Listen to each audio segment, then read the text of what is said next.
नमस्कार, अनुमधू किचनमध्ये आज आपण आषाढी एकादशी स्पेशल उपवासाचा एक वेगळा पदार्थ मस्त कुरकुरीत साबुदाणा फिंगर्स बनवणार आहोत। वरून क्रिस्पी, आतून सॉफ्ट, अतिशय चविष्ट हे साबुदाणा फिंगर्स लागतात आणि बनवायलाही सोपे आहेत। चला तर मग पटकन रेसिपीला सुरुवात करूया। साबुदाणा फिंगर्स बनवण्यासाठी इथे मी 1.5 कप भिजवलेला साबुदाणा घेतलाय आणि पाऊण कप उकडलेला बटाटा स्मॅश करून घेतला आहे। साधारण 2 मोठे उकडलेले बटाटे आहेत। त्यासोबत ॲड करायचे पाव कप भाजलेले शेंगदाण्याचे कूट, बारीक चिरलेली कोथिंबीर, 1 टीस्पून चिली फ्लेक्स, आवडीप्रमाणे 2 ते 3 बारीक कट केलेल्या हिरव्या मिरच्या, अर्धा टीस्पून जिरे। जिरे खलबत्त्यामध्ये कुटून मग घालायचे, छान स्वाद येतो आणि चवीनुसार मीठ घालून हे छान मिक्स करून घ्यायचे। या मिश्रणाचा घट्ट गोळा करून घ्यायचे। हे पहा याप्रमाणे।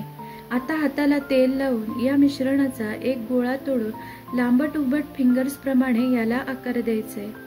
तर बघा, अशा पद्धतीने तुम्ही याला आवडीप्रमाणे कोणताही आकार देऊ शकता।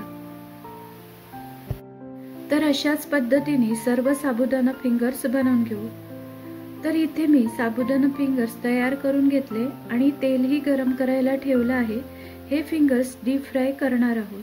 तेल चांगलं गरम झालं की यात साबुदाणा फिंगर्स सोडायचे व मध्यम आचेवर सोनेरी रंगावर मस्त खरपूस तळून घ्यायचे।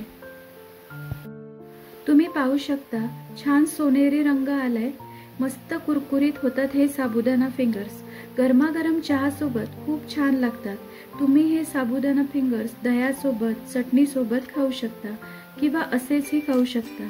खूपच चविष्ट लागतात। वरून मस्त कुरकुरीत, आतून सॉफ्ट साबुदाणा फिंगर्स तयार आहे। उपवासाला एकदा नक्कीच बनवून पहा।